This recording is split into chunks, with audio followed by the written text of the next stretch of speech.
Hi, fourth graders. I hope we're all doing well. I'm doing fine. Today I'd like to focus on scales and review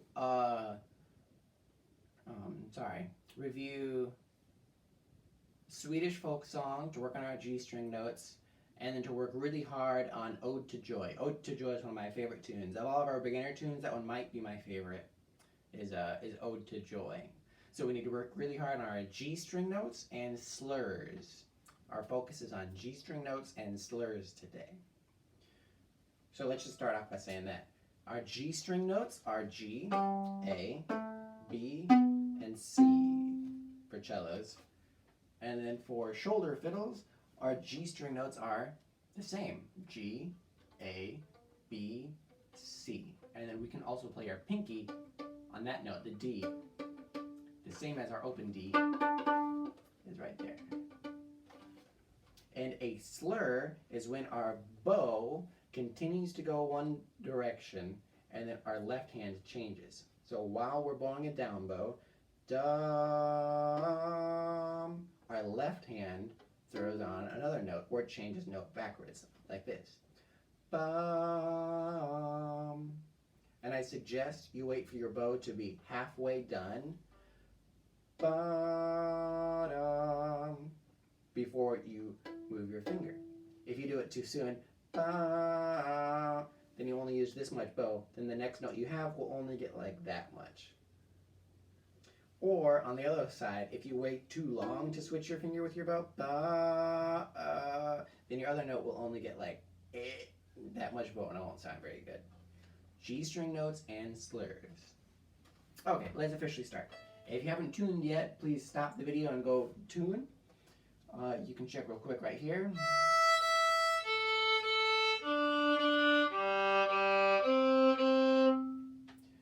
Or for cellos. If any of your notes sound way off, please go check with the tuner. Or listen to my tuning sequence video. Okay, let's go. Let's play a D major scale, please. Ready? Today, let's do every note 2 times. D, D, E, E. Ready? And go now.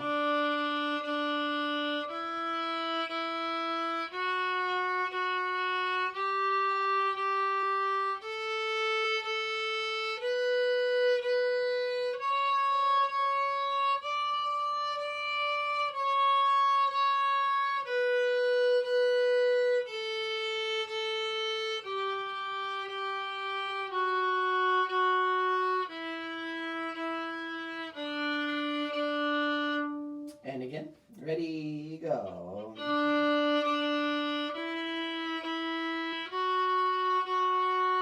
Is your bow straight? Are your fingers on the tapes? Is your pinky on top of your bow? Are both of your wrists straight?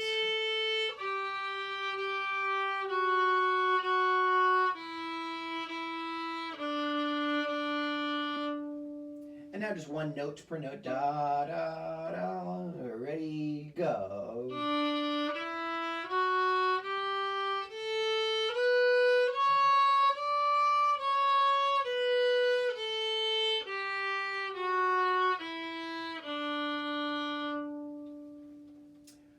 Now let's switch over to the G major scale, starting on our open G string. Ready, go.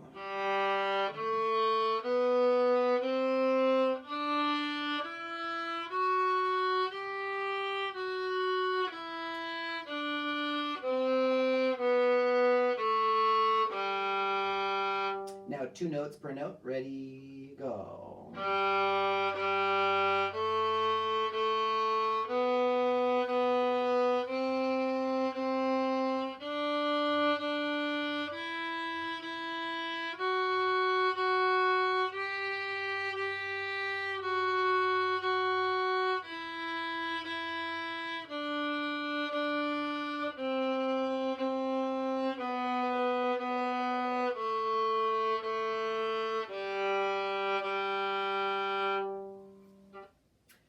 Next, let's do our fourth finger warm-up.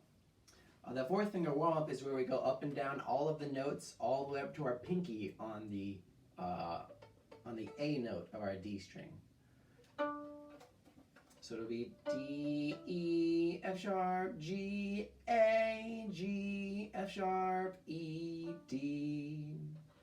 D, E, F sharp, G, A, G, F sharp, E, D. And we go up and down a total of 5 times. Sorry, 3 times, not 5. Ready? And go now.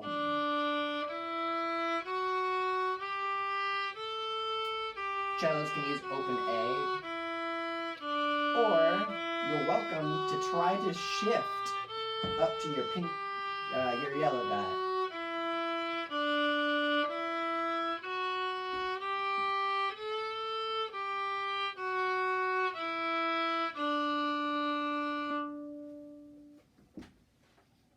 I'll show cello players how to do it once. So everybody play that again.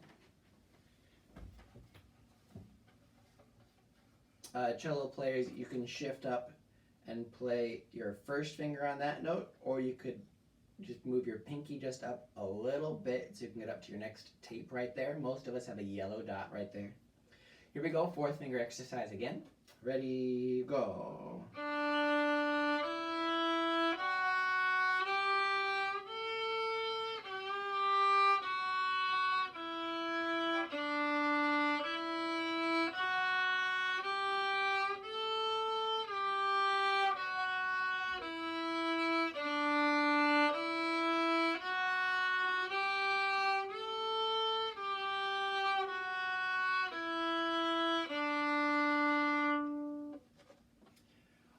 Next, let's do something kind of fun. I don't want you to do this too much and annoy everybody in the house, but please do 3 sirens. And a siren is where you take your first finger and you put it on red, and then you play a note,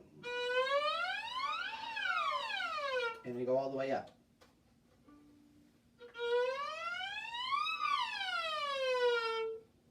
Only do 3. Let's just do one more on our G string. Ready?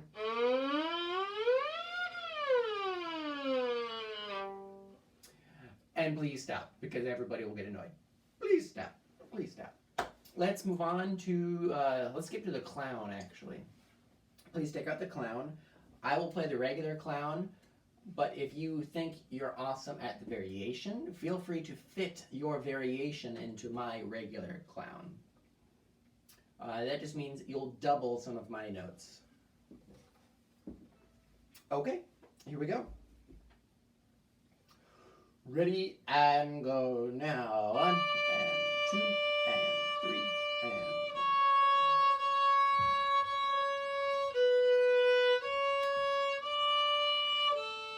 1. 2, 3.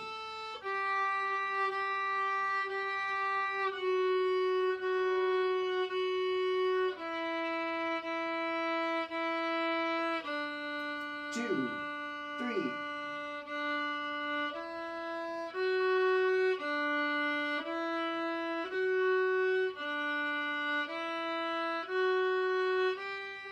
2, 3.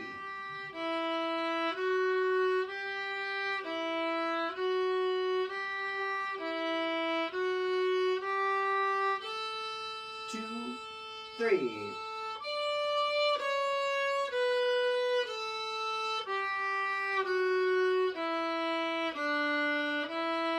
1, 2, 3, done. All right, let's keep moving. Please turn to Swedish folk song.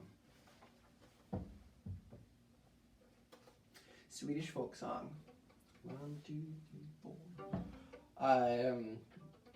Violin players, if you haven't already tried to do it, I'd like for you to try, and viola players as well, I'd like for you to challenge yourself to play this piece only on your G string.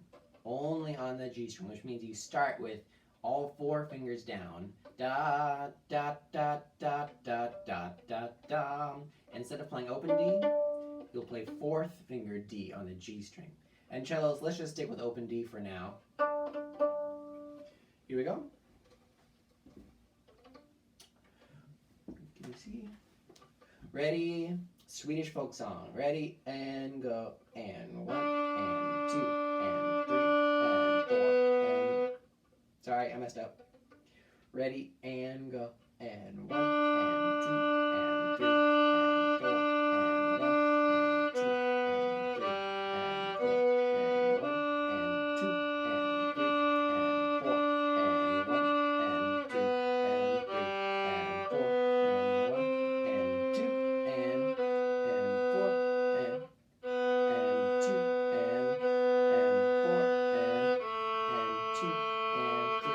and 4 and 1 and 2 and 3 and 4 and 1 and 2 and 4 and 2 and 4 and 2 and 3 and 4 and 1 and 2 and 3 and 4 and 1 and 2 and 3 and 4 and 1 and 2 and 3 and 4 and 1 and 2 and 3 and 4 and 1 and 2 and 3 and 4 and 1 and 2 and 3 and 4 and 1 and 2 and 3 and 4 and 1 and 2 and 3 and 4 and 1 and 2 and 3 and 4 and done. Cool. If that's not going so hot, that's okay. Go back and maybe just listen to it and don't play with it. And then after you just listen to it, try to play with me again. And then if you think you're doing pretty well, try to play all by yourself and see if you feel good about it. Let me know in Remind or through email how you guys are doing. I miss you guys. So send me a message that says, hi, I'm doing awesome at the clown, but I have a question about measure 13 of Swedish folk song. How do you play that B note? Or something like that. Let's keep going. How about a Ode to Joy?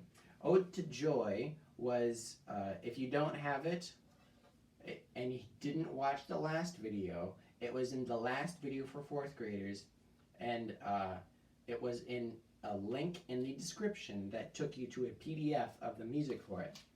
So if you don't have it, go to my last video, or I guess I can post it into this one again, but it will be in the description if you don't have it. If you don't have a printer, you can put it onto another device of some sort. Phones don't really work for that. They technically do, but when it's really tiny, you have to get really close to it. I recommend laptops and tablets, but I understand that not everybody has that. So those of you that don't, I'm sorry, good luck. Maybe you could use your ear and just try to learn this one by ear. Sometimes learning by ear is a lot more effective than reading music, although I really need you all to learn how to read music too. Okay, let's just give it a playthrough and then work on it. Here we go. Here's Ode to Joy. Ready and go. And 1 and 2.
So this is a pretty tough one. Let's look at some tough measures. Let's look at the last measure of the 3rd line. The last measure of the 3rd line I think is especially difficult.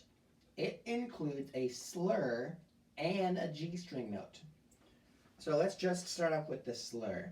So it starts with open D on a down bow. But then halfway through the bow, let's put our first finger down on the D string. So we have Look at where halfway through your bow is. It's about right there. Those of you that have a bow tape, it's just a little bit above that.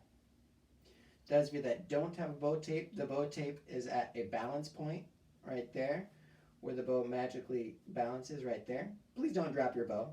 But the halfway point is just a little bit above that, where the bow will not balance. So we have a D going to an E in one down bow. Ready, and go, and. Again, go now. Again, ready, and go now. And then we're all the way here out at the tip for the next bow to do an up bow. And then we're going to move our bow up to the G string. For cellos, you have to go down for the G string. Up to the G string, and then we're going to keep our first finger down. We can actually just kind of roll it over to the G string so we can have this note. Our A note on the G string, which is one finger.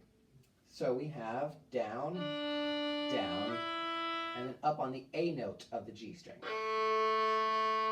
Again, go. Again, go. Slower this time. Ready, go. Down, up. Faster this time. Ready, go.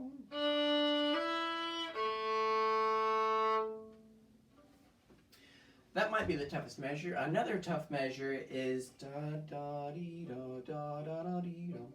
Is the second measure of the third line, where we go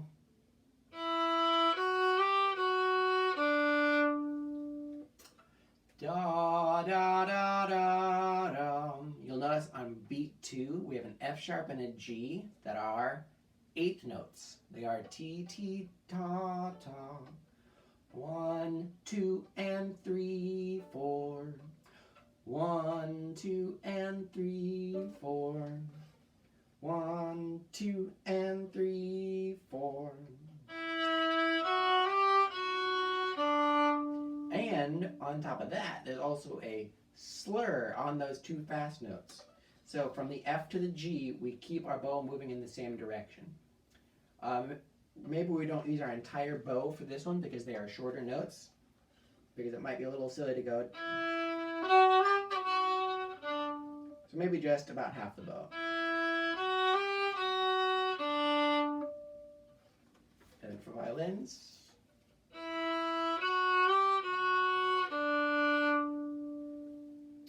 One, 2, and 3, 4. Down, up, down, up. Let's play this one a couple times together. Ready, go. Ready, go. Ready, go.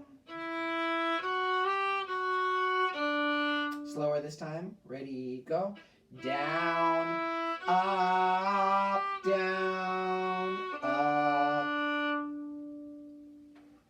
The other thing that's interesting about this piece is the patterns. You'll notice that the first line, second line, and fourth line are almost the exact same, except for the last measures. And we did the math last time, it's not actually math, and figured out which two are the exact same and which one is slightly different. On some students' music, what I do is I take the first line and I circle the last measure of the first line, and then I put a square around the last measure of the second line. And then I ask them what to do with the last measure of the piece, and usually they get it right and they put a square. So if you haven't written this yet, I'd like for you to do that right now. Pause the video and go find a pencil. And then when you get back, the last measure of the first line, circle it. The last measure of the second line, put a rectangle around it. And then think about it and look at the last measure of the whole piece. Should it be a circle or should it be a rectangle around that whole measure? If you haven't figured it out yet, pause the video.